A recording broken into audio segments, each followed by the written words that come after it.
A gente vai ver, então, alguns levantamentos topográficos, né, no que diz respeito ao que eles devem ter nas cartas, né, as características das cartas. A cartografia, ela é uma ciência, arte ou técnica, né, que consiste na representação de um determinado local. Então, quando a gente tende a representar um local, é muito importante que a gente leve em consideração alguns detalhes, dentre eles alguns importantes, como, por exemplo, a escala, uma legenda, a data em que aquela carta foi realizada. A grande importância da carta é que quem a faz é capaz de se comunicar com quem a lê. Então, não basta você fazer a sua representação, mas aquela representação ela tem que ser legível, né? Então, na engenharia civil isso não é tão comum, mas na arquitetura é bastante empregado, onde alguns profissionais eles têm um traço próprio, têm um estilo próprio de desenho, mas se esse estilo não for possível de leitura, né, pelo cliente ou então pelo estudante ou pelo técnico responsável pela execução daquele projeto, acaba que o desenho ele não cumpre com o papel principal dele, que é a comunicação, né? E a descrição do local representado.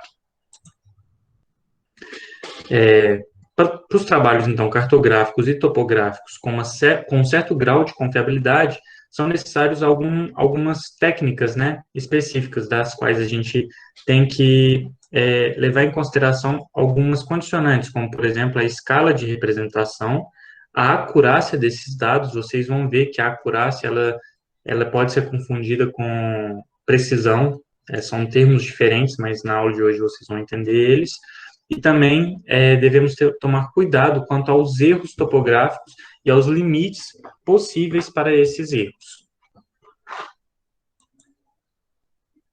Aí aqui eu trago uma tirinha, né, da Mafalda, eu gosto muito da Mafalda, onde ela faz o seguinte comentário sobre o globo terrestre, né, comentando para o ursinho de pelúcia dela: olha, este é o mundo, está vendo? Sabe o que este mundo é? Sabe que este mundo, porque este mundo é bonito? Porque é um modelo reduzido. E aqui ela traz para a gente, né, esse conceito do que é a representação cartográfica. A representação cartográfica é uma redução de um determinado local, ou então, no caso ali do globo, de todo o globo terrestre.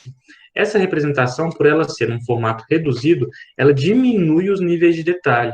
Então, aqui na tirinha, por exemplo, a gente pode fazer a interpretação que na escala do globo a gente não consegue ver alguns defeitos, né, como, por exemplo, guerras, áreas desmatadas. A gente não consegue visualizar, devido à escala empregada, né, alguns detalhes importantes que, para a Mafalda, são vistos como ruins. E isso, para a gente, como engenheiros, é importante do ponto de vista qual escala e qual a porção da área que eu vou desenhar, da área do território que eu vou desenhar, e qual a informação que eu preciso passar para o meu leitor dessa minha carta. A depender da informação que eu vá passar para o leitor da carta, a minha escala ela vai ter que respeitar um certo valor, e a folha que eu vou aplicar a essa carta também vai ter que respeitar certo padrão. Aqui eu trago para vocês, na NBR 8196, que é a NBR que trata lá do desenho técnico do emprego de escalas. Então, vocês têm acesso a ela através da plataforma da universidade. É só vocês procurarem lá, da mesma forma que eu pedi para vocês procurarem a norma de topografia, vocês podem procurar a norma de desenho técnico para o emprego de escalas. De acordo com Longley, que é esse autor, para se representar uma determinada porção do território, a gente precisa se questionar o que nós vamos representar, qual o período de tempo que nós vamos representar e qual o nível de detalhes que a gente irá adotar na nossa representação. A escala, ela está diretamente relacionada a esse nível de detalhes. Então, por exemplo, lá na tirinha da Mafalda, o globo terrestre, ele está na escala ali em torno de, na escala do milionésimo, 1 para 1 milhão, ou então 1 para 2 milhões, depende do tamanho do globo, né? Mas vamos supor que ele está na escala do milionésimo, né? Seja um globo maior, do tamanho de uma mesa. Ele estando nessa escala, o que nós vamos conseguir visualizar nesse globo? A gente vai conseguir visualizar os limites territoriais dos países, mas a gente não vai conseguir visualizar os limites territoriais dos municípios brasileiros, por exemplo. Então, o nível de detalhe, ele não vai abranger, né, os municípios, mas ele abrange o território dos países. Aí aqui eu trago para vocês, né, alguns conceitos de escala que são bastante utilizados para a gente na área do mapeamento. A gente tem os conceitos de escala fina e escala grosseira, que são relacionados às cartas que trabalham com imagens, né, principalmente imagens rasterizadas. Por exemplo, você pode pegar uma imagem de drone e trabalhar essa imagem como se fosse uma carta. E essa carta, ela pode trazer um nível de detalhes fino ou grosseiro, baseado nos pixels dela, né? Tem a escala pequena e a escala grande, que são comumente relacionadas a valores numéricos, e a gente tem escala local, regional e global, que a gente traz esses conceitos quando a gente quer tratar de alguns assuntos mais geográficos, né? Por exemplo, o movimento das placas tectônicas, ele tem uma escala, né, global, mas um uso e ocupação do solo para uma determinada cidade, ele é mais regional ou até nível local, dependendo das dimensões que vão ser representadas. E aqui também trago, né, os tipos de escala, né? Então a gente divide ela em 3 tipos de representações relacionadas à escala, a resolução espacial do nosso trabalho, uma escala cartográfica, que tem essa relação mais numérica ou gráfica, e a escala geográfica, que tem afinidade com o assunto tratado para aquela representação. Aqui eu trago para vocês um exemplo dessa escala, na resolução espacial, dessa escala no nível de detalhes. Por exemplo, a escala, a gente chama ela de escala grosseira ou escala grossa, quando o pixel, né, dessa minha imagem é um pixel muito grande, ou seja, a gente consegue visualizar pouca informação nessa imagem. Então, aqui, ó, a gente tem uma mesma imagem com resoluções diferentes, onde quanto mais fina a resolução, mais objetos a gente consegue visualizar nessa imagem. Então, se vocês forem trabalhar com, por exemplo, imagem de satélites algum dia, a gente tende a pegar imagens com uma escala fina, ou seja, onde o pixel da imagem ele faz leituras, né, dimensionais menores. Aqui, por exemplo, ela vai de 0,10 metros até uma escala, né, de 12,8 metros. Quanto maior esse valor, mais grosseiro é o pixel e menos informação a gente consegue visualizar na nossa imagem. Escala cartográfica é uma relação, então, matemática entre as dimensões verdadeiras do campo para a sua representação em carta, né? E é o que a gente mais vai utilizar aqui na nossa disciplina, essa escala cartográfica. Ela se subdivide em escala gráfica, em escala numérica e escala equivalente. A escala gráfica, ela nada mais é do que uma representação gráfica, que a gente chama de talão, segmentado, onde cada desenho, né, do talão representa uma dimensão. Então, aqui, por exemplo, nessa imagem, nós temos no lado direito do nosso talão, né? Esse talão ele também pode ser fracionado em parcelas menores, que a gente tem aqui, ó, é uma escala fracionada do talão, que possibilita a gente conseguir medidas menores na carta, e aqui é a parcela principal, né? Em cada quadrado do talão, uma representação de 100 metros. Então, para cada distância que a pessoa medir na carta equivalente a essa marcação no talão, ela vai conseguir visualizar 100 metros. Aqui a gente tem uma representação semelhante, mas em quilômetros, mas tratam da mesma forma, né? Tratam do mesmo assunto. E qual que é a grande vantagem de se utilizar uma escala gráfica em relação a uma escala numérica? É porque muitas das nossas cartas podem ser digitalizadas ou então ampliadas, reduzidamente também. E se nós ampliamos ou reduzimos a nossa carta, por consequência, a gente também amplia ou reduz a escala. Ampliando e reduzindo a nossa escala, a gente não vai precisar efetuar novos cálculos, né, para colocar uma escala numérica. Aqui, então, por exemplo, eu trago o mapa da Espanha. Se nós reduzimos o mapa da Espanha, a escala também é reduzida. E se nós ampliamos o mapa da Espanha, a escala é ampliada. Então, nós não precisamos efetuar novos cálculos, né, para a nossa carta.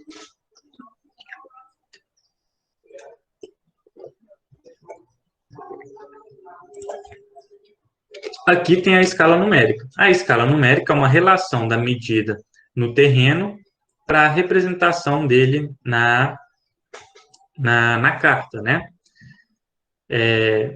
Então, aqui, por exemplo, uma carta de 1 para 100 mil significa que 1 centímetro, ou 1 milímetro, ou 1 metro na representação na carta equivale a 100 mil centímetros, milímetros ou metros, né, respectivamente, no terreno. O numerador é a distância medida no mapa e o denominador é a distância real. Então, olha, a desvantagem dela. Se nós ampliamos ou reduzimos uma carta, nós vamos ter que efetuar um novo cálculo para a nossa escala e fazer essa correção lá no leitor, entender. Porque se nós não fizermos isso, o leitor vai ter uma interpretação equivocada da representação cartográfica. Então, aqui é como é feito esse cálculo, né, para a escala numérica. É igual a 1 sobre n, onde n é o denominador da escala e ele é equivalente à distância real dividido pela distância medida na carta. Então, a escala é igual a 1 sobre dzão, distância real, sobre dzinho, distância medida na carta. Como o numerador é 1, a gente pode inverter isso e a escala é igual à distância na carta sobre a distância real. O ideal é a gente simplificar os nossos cálculos, né, para o numerador ser sempre igual a 1, para facilitar, né, a leitura dos nossos trabalhos. Aí aqui eu tenho um exemplo prático. Considere que a distância real em linha reta entre duas cidades seja de 45 quilômetros. Isso equivale a 1,5 centímetros no mapa que representa esse local, né? Qual foi a escala que esse mapa foi desenhado, então? Aí aqui a gente tem que preencher aquela fórmula, né? Dzão, que é a distância real, é igual a 45 quilômetros. E Dzinho é igual a 1,5 centímetros. A escala numérica, ela é adimensional, né? Então, a gente tem que deixar os dois Ds na mesma unidade de medidas, né? Então, aqui eu vou converter o centímetros, vai ficar 4 milhões e 500 mil centímetros. Aí aqui, só como é efetuado os cálculos, né? A escala é 1,5 sobre 4 milhões e 500 mil. Como o numerador tem que ser igual a 1, a escala final é na ordem de 1 para 3 milhões. Essa é a escala onde, então, foi efetuado essa medida. Mediu-se uma carta escala de 1 para 100 mil, um segundo exemplo. O comprimento de uma pista de aeroporto obtendo-se o valor igual a 3 centímetros. Então, nessa carta, na escala já definida pelo projetista, de 1 para 100 mil, mediu-se as dimensões de uma pista de aeroporto. E essas dimensões foram de 3 centímetros. Qual é o comprimento estimado dessa pista, né? Aí, de novo, ó, N é igual a 100 mil, Dzinho é igual a 3, Dzão é quanto? Se N é Dzão sobre Dzinho, Dzão é igual a 3 centímetros, tem que deixar, ó, como o N aqui, ele acaba sendo adimensional, né? É 3 centímetros vezes 100 mil, a gente tem, então, 300 mil centímetros, que é equivalente a 3 quilômetros. N é adimensional porque o Dzinho e o Dzão, eles cortam, né, a unidade. Não esqueçam disso. Agora, precisão gráfica. A precisão gráfica é a menor grandeza medida no terreno, capaz de ser representada em desenho na mencionada escala através da fórmula aqui embaixo. Ó. M é igual a o erro admissível de leitura vezes D.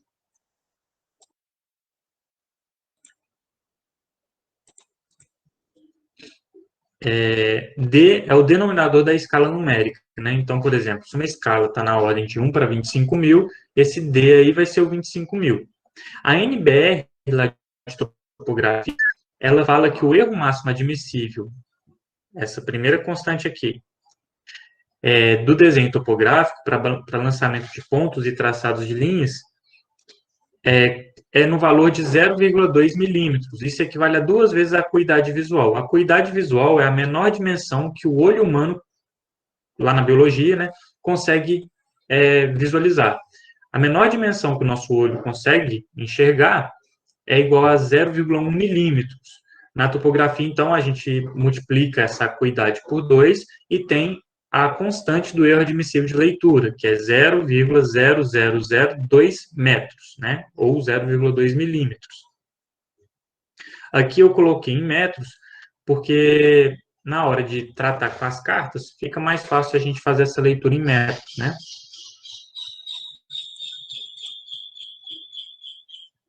Bom, considerando o erro admissível dessa carta aqui embaixo, igual a 0,2 milímetros, ou seja, igual ao das cartas de topografia, qual será a sua precisão cartográfica?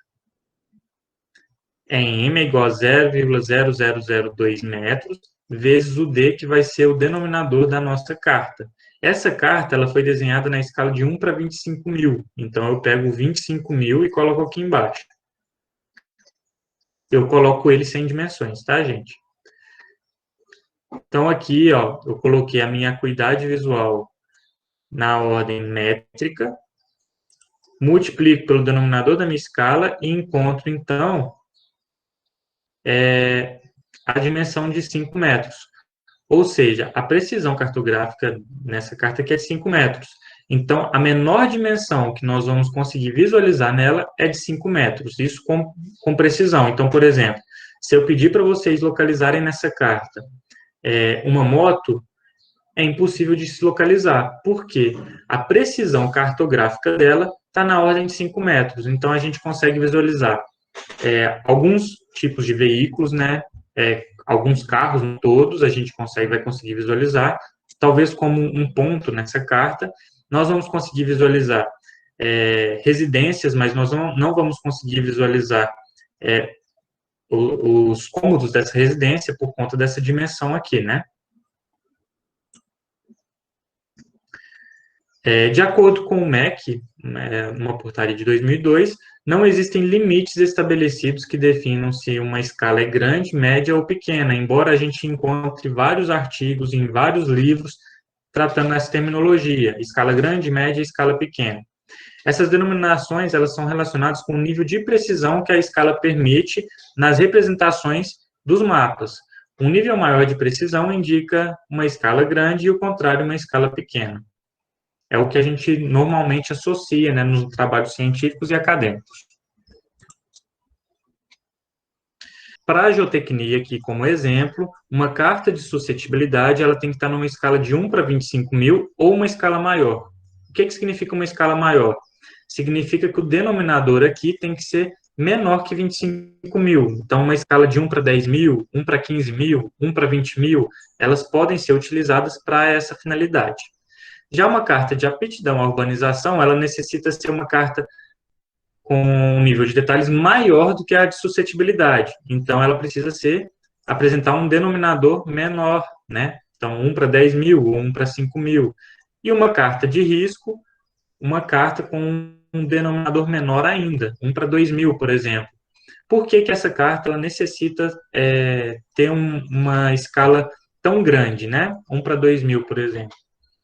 Ela precisa disso porque ela é uma carta utilizada constantemente como uma carta de análise, né, espacial, onde vão envolver custos, né, com algumas obras de segurança, como, por exemplo, você construir um muro de arrimo. Você sabendo qual localização ali do seu muro vai estar em risco, vai te ajudar nos cálculos, né, e vai te ajudar a saber aonde precisa de um muro e aonde não precisa. Se essa carta tiver numa escala menor, com um nível de detalhes, por consequência, menor, você acaba perdendo esse controle. Então, você pode, por exemplo, construir um muro maior do que deveria, porque o nível de detalhes na carta não vai ser suficiente. Então, quanto maior a escala de uma carta, maior o nível de detalhes.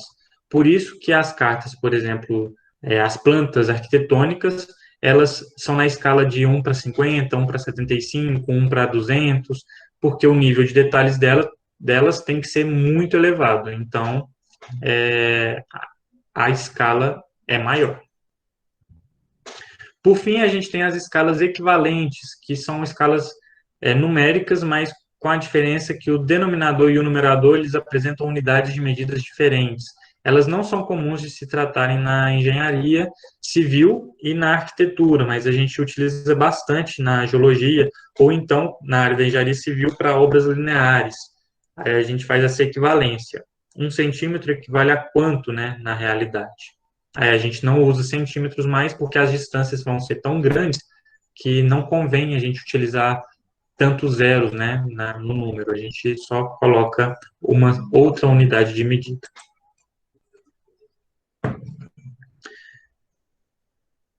E, por fim, eu tenho a escala geográfica, que é o que eu falei para vocês. Elas são comumente utilizadas quando nós queremos trazer alguma informação em alguma apresentação, algum periódico, ou em alguma aula, no trabalho, mas nós não queremos fazer uma ação numérica, né, das dimensões da realidade com as dimensões da carta. Nós só queremos tratar de um assunto geográfico. Aí aqui eu mostro para vocês aquele exemplo que eu tinha falado. Ó. As placas tectônicas, elas apresentam uma escala geográfica global, ou seja, elas vão acontecer em todo o mundo. Mas se eu quiser, por exemplo, tratar da vegetação brasileira, aí vai ser uma escala nacional. Agora a gente está vendo muitos mapas, né, em relação ao contágio do coronavírus. Quando a gente está vendo o Jornal Nacional e aparece o mapa, por exemplo, eles estão trazendo ali uma escala nacional, porque mostra todos os estados com alguma informação. Se a gente vai reduzindo a escala, a gente vai diminuindo a área de abrangência. Então, ela é inversamente proporcional à escala numérica, né? Que é a escala numérica. Quanto maior a escala, menor a área apresentada na carta e maior o nível de detalhes. Na escala geográfica, quanto maior a escala, menor o nível de detalhes e maior a porção do território representado, né? Aí aqui, ó, um exemplo. Na escala geográfica, quanto maior a escala, maior a porção do território representado. Então, ela vai para uma escala local a uma escala global. E a cartográfica ela é diferente, né? Quanto menor a numérica, quanto menor a escala, ou seja, a escala, o mapa mundi, por exemplo, ele é desenhado constantemente. A gente vê alguns mapas do milionésimo, ou 1 para 50 milhões, dependendo do tamanho da folha que representa o mapa. É um número muito pequeno, né? Imagina 1 para 50 milhões. Então, na escala numérica, é o contrário. Quanto maior a escala, é menor a porção do meu espaço que está desenhado. Então, por exemplo, uma escala de 1 para 50 consegue desenhar uma casa. Ela é uma escala grande. Já na escala geográfica, uma escala grande, você vê o mundo todo. Ficou claro até aqui, gente? Esses conceitos relacionados às escalas? Eu já preparei uma lista de exercícios, não precisam, para vocês estudarem, né, como reforço, não precisam entregar ela, eu vou colocar no Moodle hoje ainda, tá? Que vai trazer esses conceitos de escala, como você relaciona a dimensão de uma escala com o papel a ser utilizado, se é um A4, um A0, a gente tem que tomar esse cuidado também. Então, agora os processos de levantamento topográfico, né? A topografia está fundamentada em 5 tipos de medições. A gente mede, principalmente em campo, né? Ângulos horizontais, que são ângulos que 2 pontos distantes do observador fazem entre si. A gente também consegue medir em campo as distâncias horizontais, sejam elas tomadas de um ponto para o outro ou do ponto para o observador, mas no plano horizontal, ou seja, sem considerar a inclinação do terreno, isso são as distâncias horizontais. Temos as medidas dos ângulos verticais, que são os ângulos que 2 pontos observados fazem entre si na vertical, ou então o ângulo que um ponto observado faz com o plano horizontal. E medimos também as distâncias verticais, que é a distância que um ponto se encontra do plano horizontal ou então da superfície do terreno, é uma distância vertical. E as distâncias inclinadas, que aí a gente não considera o plano horizontal, é a distância que 2 pontos fazem entre si, mas considerando a topografia do terreno. Então, se ele for inclinado, a gente mede de forma inclinada.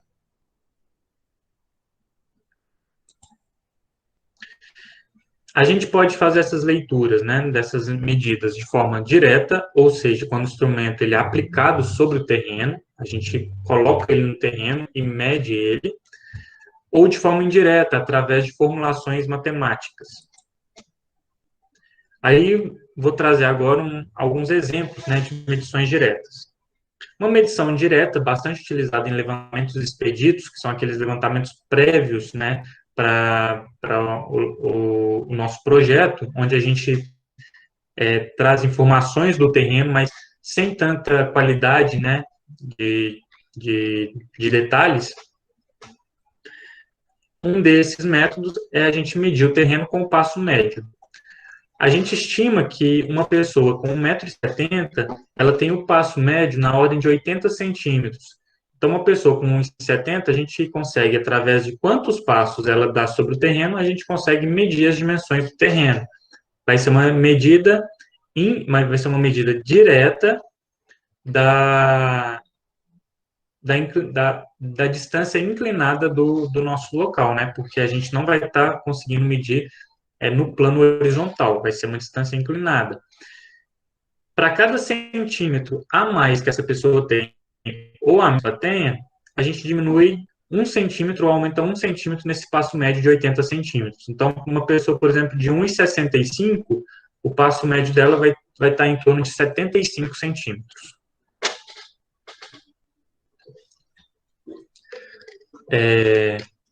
Estudos mostram que esse tipo de medição tem uma precisão variável de 1 para 50 a 1 para 200, dependendo da topologia do terreno. Então, quanto maior a inclinação de um terreno, menos preciso vai ser esse tipo de medida, tá? Porque se um terreno for muito inclinado, o passo vai ser menor, tende a ser menor. Nós temos uma forma de medida direta, o odômetro. Eu esqueci de filmar, a gente tem um odômetro aqui na universidade, eu esqueci de filmar ele para aquela aula prática assíncrona que eu coloquei no Moodle, mas ele nada mais é do que um equipamento com um perímetro circular com um perímetro conhecido. A gente zera esse equipamento numa posição inicial no chão e vai caminhando para onde a gente deseja medir.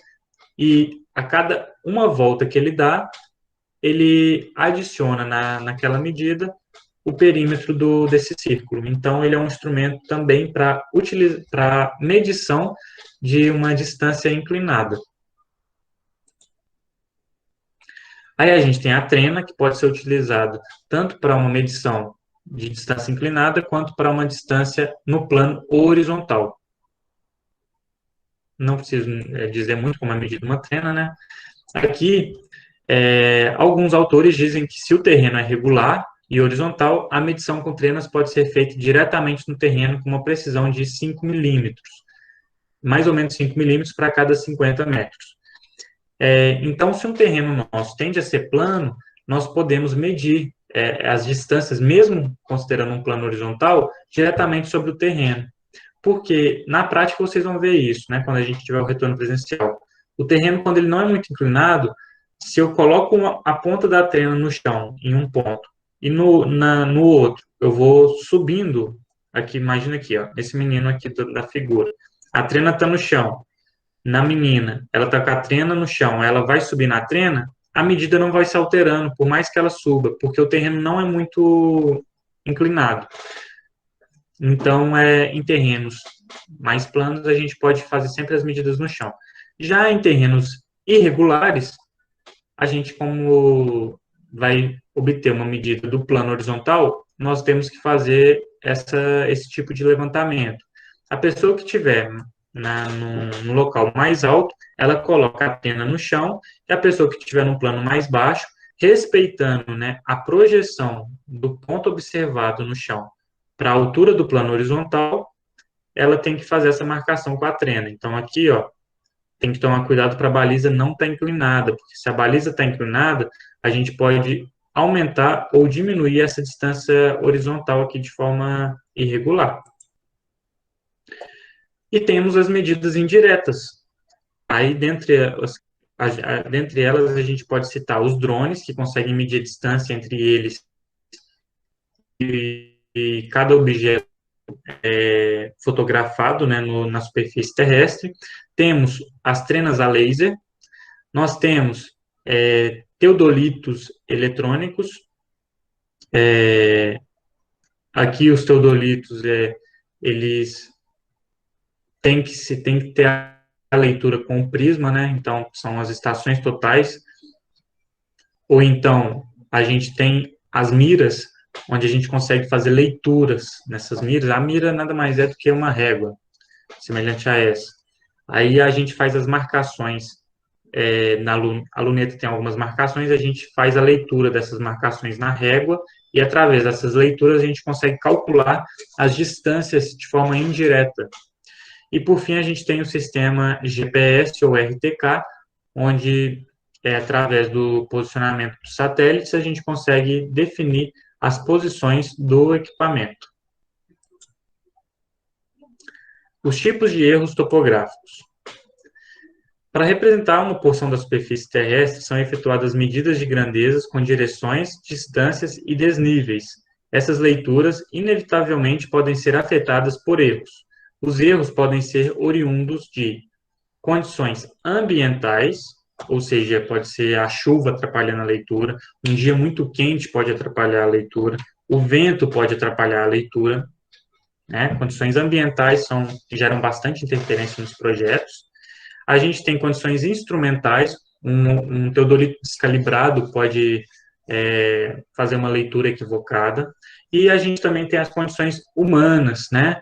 Uma pessoa muito cansada, ou então uma pessoa que está com algum problema de vista e ela não tem ciência disso ainda, ela pode fazer uma leitura equivocada no campo. Aí aqui eu vou trazendo alguns exemplos para vocês. A variação da temperatura, por exemplo, é uma condição ambiental, ela pode interferir na leitura com a trena, ela pode dilatar a trena ou então ela pode comprimir a trena, né, dependendo da temperatura que estiver fazendo. Mas, como a gente consegue, através da física, fazer o cálculo de quanto essa trena pode estender ou comprimir, a gente consegue corrigir, né, a medida efetuada. Condição instrumental, aí que eu mostro um profissional calibrando um teodolito. É importante porque os equipamentos passarem por isso, porque acaba que o próprio uso deles vai danificando ele aos poucos, né? Então, para um levantamento preciso, é preciso a gente verificar sempre, calibrar e classificar também os equipamentos. Aí, na NBR 13.133, ela traz uma norma alemã de classificação dos teodolitos, baseado nessas condições instrumentais dele, né? Condições humanas. Aí aqui eu sempre brinco com o pessoal que nas práticas, principalmente porque topografia é do segundo período da engenharia, é comum naquela semana em que vocês são escolhidos na República, né? Vocês fiquem muito cansados. Aí nessa semana as medidas vão sendo efetuadas completamente de forma equivocada e os alunos acabam retornando para o campo alguns dias depois para refazerem as medidas. Por quê? As condições humanas, né, o cansaço, ou então algum problema de saúde podem interferir consideravelmente nas medidas de campo. Os tipos de erros topográficos, então, isso eu já comentei para vocês na aula passada. Eles podem ser os erros grosseiros, os sistemáticos, acidentais ou aleatórios. Lembrando que os erros grosseiros e sistemáticos, eles são possíveis de correção, né? Os acidentais ou aleatórios, a gente pode repetir, né, as medidas várias vezes para tentar identificar em campo a ocorrência deles. Se a gente não consegue identificar em campo um erro acidental ou aleatório, esse erro vai para frente e depois que ele vai para frente, não tem como a gente corrigir, diferente dos erros grosseiros e sistemáticos, né? Aí, de novo, ó, eu trago aquele exemplo. Um erro grosseiro, a pessoa ela anota 96 ao invés de 69, né, numa leitura, por exemplo, de distância. Ou então ela foi medir na trena, a trena estava marcando 31 metros e 50 centímetros e a pessoa anota 30 metros e 50 centímetros. Como a correção dos erros grosseiros? Sempre em campo a gente efetua as medidas mais do que 3 vezes. Quando a gente faz essa repetição de leituras, acaba que essas anotações, né, esses erros extremamente grosseiros, eles são perceptíveis e a gente só retira eles da lista dos valores e não considera. Então, por exemplo, a pessoa está anotando 69, aí anotou 1,96, voltou a anotar 69.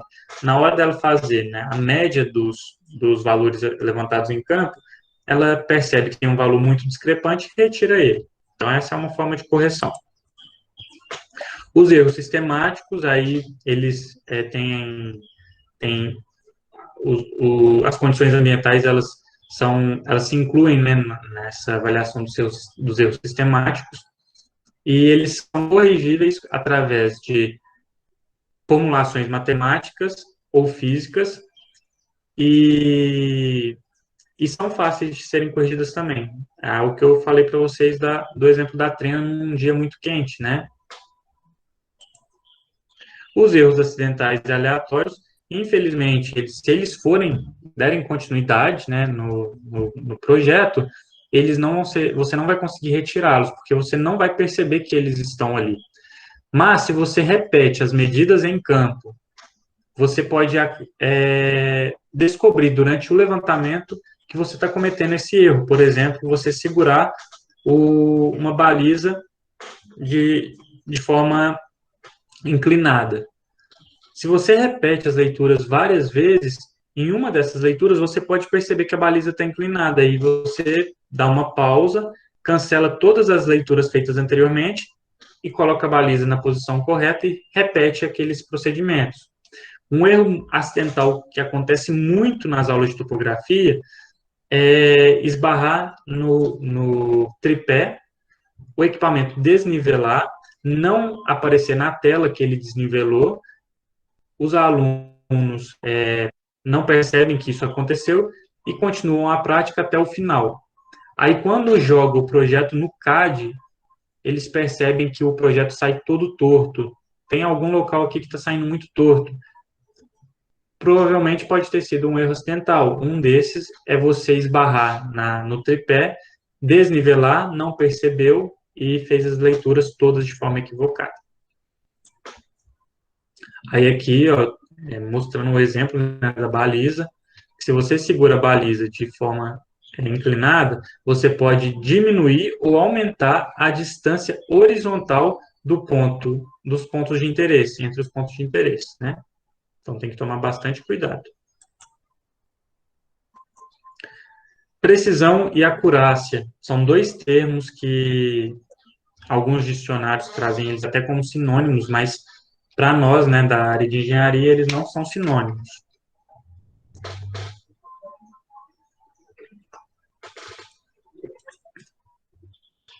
A precisão, ela está ligada à repetição de medidas sucessivas, feitas em condições semelhantes, estando vinculadas somente a efeitos aleatórios. Já a acurácia, ela expressa o grau de aderência das observações em relação ao seu valor verdadeiro, estando vinculadas a efeitos aleatórios. Não é? Então, por exemplo, imagina que vocês vão medir a distância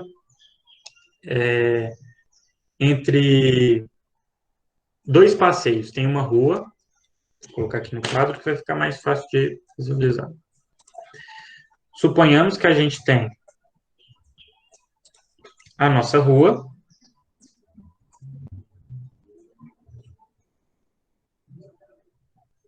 aqui são um passeio, segundo passeio. E aqui a nossa rua passando no meio. Aí, em campo, vocês vão medir essa distância aqui, ó.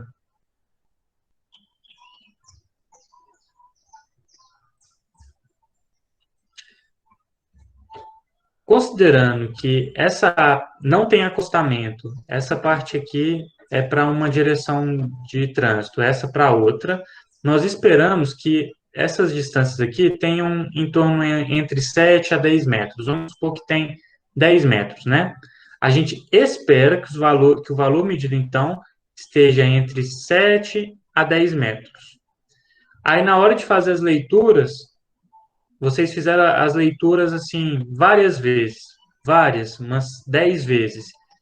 As leituras foram 15, 16, 17, 15, 17, 18, 15,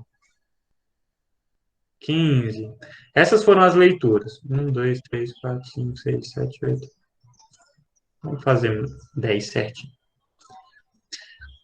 As leituras, elas se aproximam bastante do valor 15, né? Então, fazendo a média delas, a gente vai ter um valor aproximado a esse aqui, de 15. Né? Pouco maior do que isso. Vamos colocar 15,5. Não sei, agora eu vou... Tem que fazer os cálculos aí, gente. Para não ficar feio, vamos pegar valores que é fácil de calcular. Estou sem calculadora. E apesar de ser engenheiro, eu não consigo calcular nada mais. É aqui que a gente mediu 15, 16 e 17. A média das leituras deu 16. Então, esse aqui é o valor que vocês vão considerar no projeto. Foi um valor que foi bastante preciso. Olha, os valores se aproximaram bastante, ficaram ali 16 metros, preciso. Mas não foi um valor acurado. Por quê? Porque se esperava que o valor fosse entre 7 e 10 metros.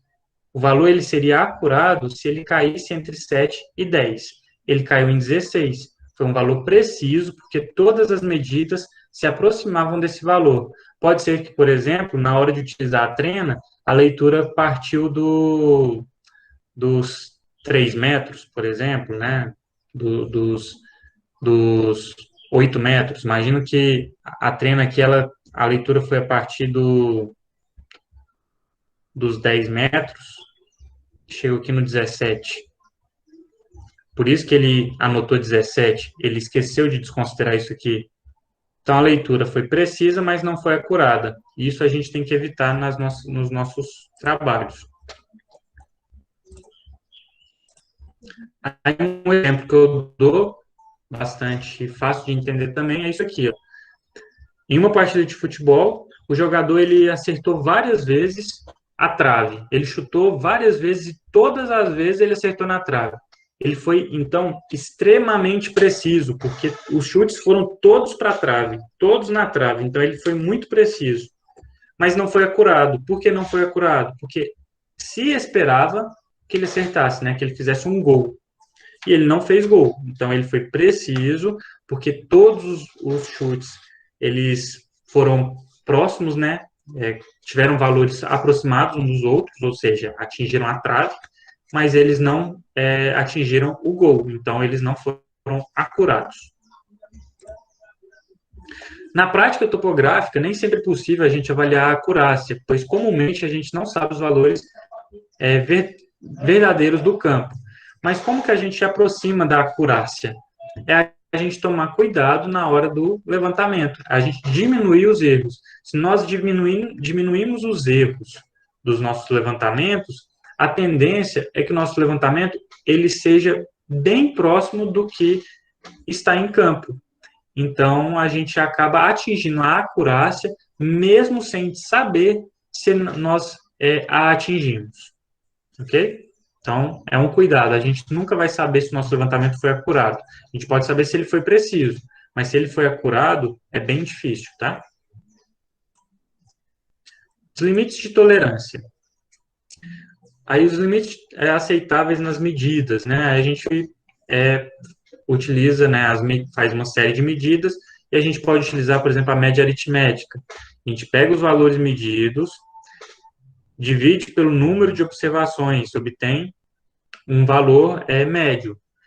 Com esse valor médio, a gente calcula o desvio padrão, de forma que qualquer um dos valores adotados pelo projetista, ele respeite, né, esses limites, através da formulação do desvio padrão. Então, aqui, por exemplo, eu tenho aqui, em campo foram feitas essas 5 medidas. Aí aqui eu tenho o valor de x menos o valor médio, que é porque na fórmula do desvio padrão é a raiz quadrada do somatório de x, né, cada um dos valores, menos a média deles ao quadrado, dividido pelo número de observações menos 1. Então, no final, a gente tem um desvio padrão aqui de 0,02 metros, ou então 2 centímetros. Qualquer um desses valores aqui que o projetista utilizar, né, no seu projeto, considerando o desvio padrão calculado, vai ser, então, um valor correto. Então, a gente consegue considerar, por exemplo, 25,36 mais ou menos 0,02 vai ser um valor correto.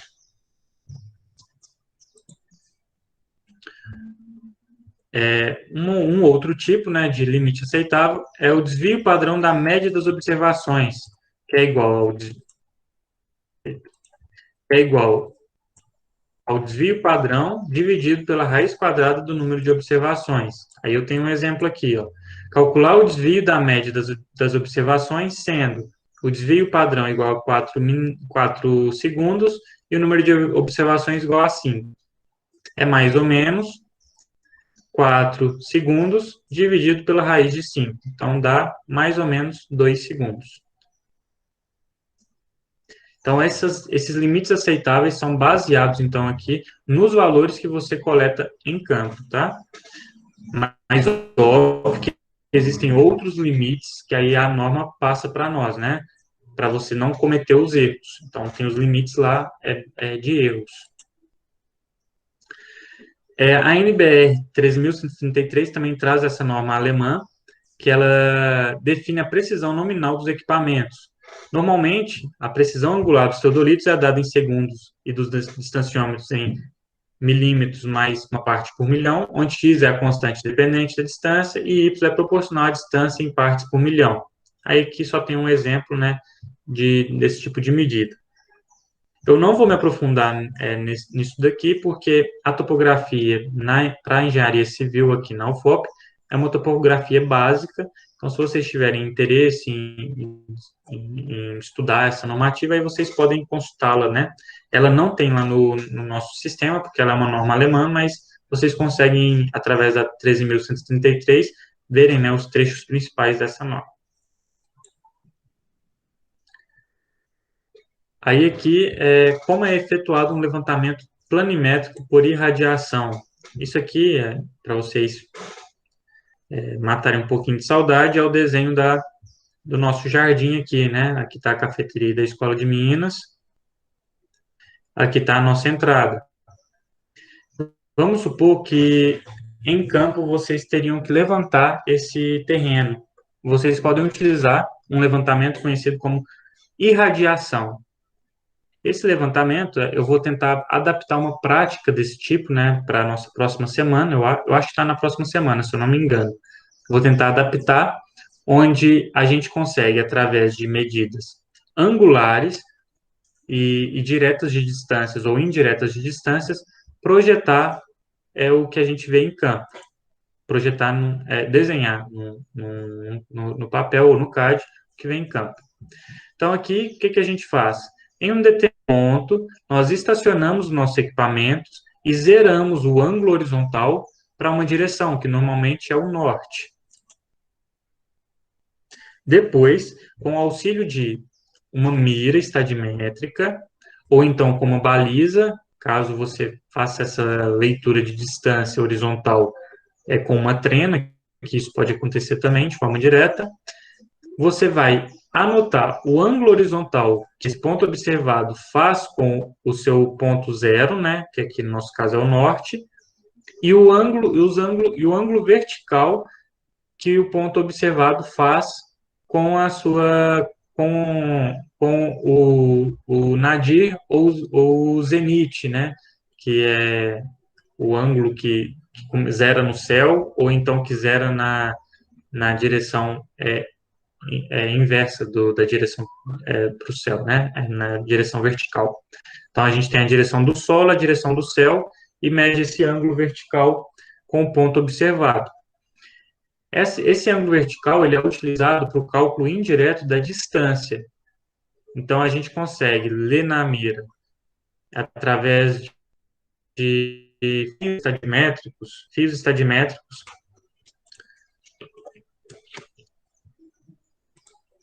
estadimétricos, são isso aqui. Na luneta, a gente consegue visualizar, né, o ponto distante na luneta.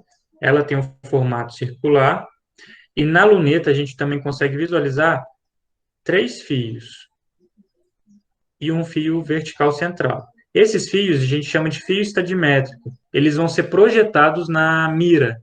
Aí na mira você vai fazer a leitura do fio superior, do fio médio e do fio inferior. E com um ângulo vertical e com esses valores aqui, você calcula a distância horizontal de forma indireta. Bom, então qual tem a distância entre o observador e o ponto observado? E tem o ângulo que esse ponto faz com o norte, eu consigo projetá-lo no meu desenho. Então, agora eu repito esse procedimento para todos os pontos de interesse. Então, aqui eu tenho o segundo ponto de interesse, repito o mesmo procedimento. Terceiro ponto.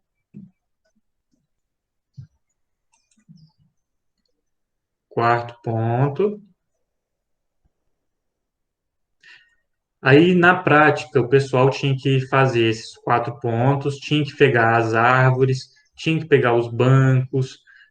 Alguns locais eles tinham que pegar e depois com a trena, por exemplo, você pegava a quina do banco, mas aí com a trena você media a espessura do banco, aí você conseguia projetar ele ali sem pegar todas as quinas dele, mas tinha grupo que gostava de pegar, aí pega todas as quinas de cada um deles e desenha um projeto. Então, você, aqui no exemplo, deu 4 pontos, e no AutoCAD a gente sabe que esses pontos a gente liga e forma um quadrado. Então, é assim que de radiação. A gente pega essas medidas em campo, projeta no nosso software. Níveis de bolha. Os níveis de bolha eles são utilizados para a gente nivelar os nossos equipamentos, né? A gente tem o tubular ou horizontal, que é marcado por essas linhas aqui, e ele nivela em uma única direção, né? O equipamento vai estar nivelado quando a bolha estiver no centro. No caso dos teodolitos, a gente precisa do nível em uma direção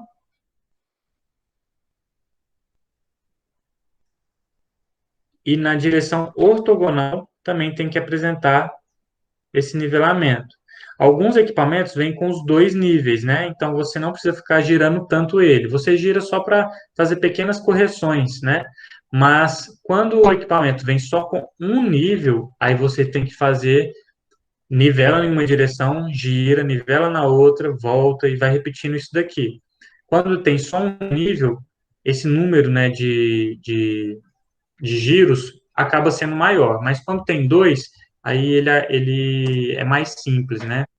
Muitas vezes você só nivela uma vez, gira para conferir e ele não desnivela. Então, é bastante útil quando tem dois. Mas a maioria dos equipamentos tem só um. Então, tem que fazer isso. Temos também o nível tubular, que ao invés de ter essas marcações, ele tem duas bolhas. E ele vai estar nivelado quando as duas bolhas se coincidem. O nível esférico, que nada mais é do que uma bolha que tem que ficar no centro de um círculo. Quando a bolha está no centro desse círculo, significa que ele está nivelado.